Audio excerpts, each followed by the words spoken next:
नतीजे आने हैं और नतीजे से पहले हमारे साथ बात करने के लिए मौजूद है मालवीय नगर से बीजेपी उम्मीदवार सतीश उपाध्याय। सतीश जी, हनुमान जी का आशीर्वाद आपने ले लिया, आप क्या कहेंगे जीत को लेकर? देखिए, भगवान श्री राम हनुमान जी की कृपा पूरी तरह से भारतीय जनता पार्टी और कमल पर होगी, क्योंकि हम सभी सनातन में विश्वास करते हैं। और मैं मानता हूं कि जिस तरह से देश के प्रधानमंत्री मोदी जी की नीतियां देश को विकसित कर रही हैं, उसी तरीके से दिल्ली को विकसित करने के लिए आज दिल्ली में कमल खिलेगा और आपदा जाएगी।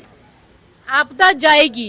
एग्जिट पोल में तो आप लोगों को बढ़त मिल रही है, लेकिन एग्जिट पोल किस तरीके से आएंगे, क्या लग रहा है आपको? देखिए, एग्जिट पोल तो जनता का जो मूड है वो एग्जिट पोल में दिखाई देता है। जनता का जो रुझान है वो एग्जिट पोल में दिखाई देता है। जनता क्या चाह रही है, जनता जनार्दन अगर चाहेगी तो उन्होंने ही एग्जिट पोल उन्हीं के कारण से बना है।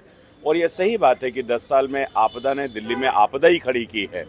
दिल्ली में कोई परिवर्तन नहीं हुआ। दिल्ली 10 साल पीछे, 20 साल पीछे चली गई है। तो लोग इस झूठ से, बेईमानी से, आरोपों की राजनीति से, भ्रष्टाचार से मुक्ति चाहते हैं और निश्चित रूप से दिल्ली में कमल ही खिलेगा। सतीश जी, अभी तो काउंटिंग भी शुरू नहीं हुई है। 7:30 बजे, 8 बजे से काउंटिंग शुरू होगी, लेकिन संदीप दीक्षित ने तो ये भी कह दिया है कि अगर जरूरत पड़ी तो अलायंस हो सकता है।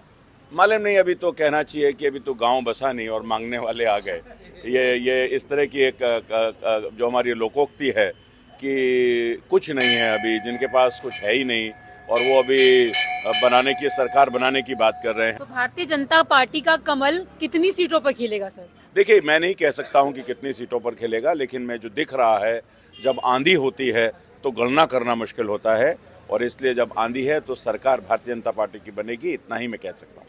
तो आपने देखा, ये थे हमारे साथ बात करने के लिए मालवीय नगर से बीजेपी उम्मीदवार सतीश उपाध्याय, जो कह रहे हैं कि आज